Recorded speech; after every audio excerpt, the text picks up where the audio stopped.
When were people going to tell me that there is literal crack in these Sarah J Maas books? If you had told me that reading a Sarah J Maas book would be on my 2025 bingo card, I would not have believed you. And if you had told me it would have been one of the best books I've read in the past couple of years, I probably would have laughed in your face. But that is the case with House of Earth and Blood, which is the first in the Crescent City series. I picked up and started reading this book because my fiance and I wanted to make our own book club where we could read the same book at the same time and kind of discuss it as the story unfolds. I have always liked science fiction and fantasy books, whereas she's always been like a mystery, thriller, and romance kind of girly. She reads a lot of Frida McFadden, Colleen Hoover, like both sides of Colleen Hoover. I'm talking It Ends With Us, the romance side, but also Verity, like the mystery thriller side. So I figured that a romantasy book would be a perfect compromise between both of us, where I would meet in the middle from liking fantasy and she would meet in the middle from liking romance.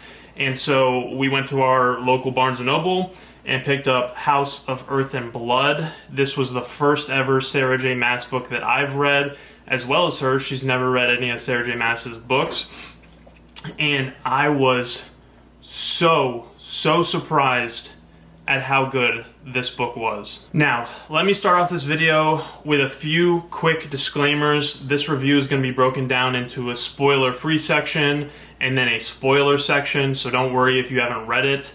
And another disclaimer I have is that my fiance and I have already been warned that this is not the best book to jump into Sarah J Maas's many books that she's written. We've already been told that we should be reading ACOTAR before continuing the Crescent City series, and so we have heeded those words.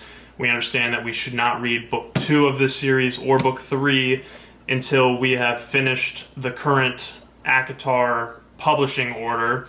So her and I, our next book in our book club, we have already started and are actually almost finished reading A Court of Thorns and Roses, the first book in the ACOTAR series. So before you hop in the comments telling me, I shouldn't be reading Crescent City until I read all that, blah, blah, blah, we're on it. We've been warned on Book Talk, and that's all I have to say about that.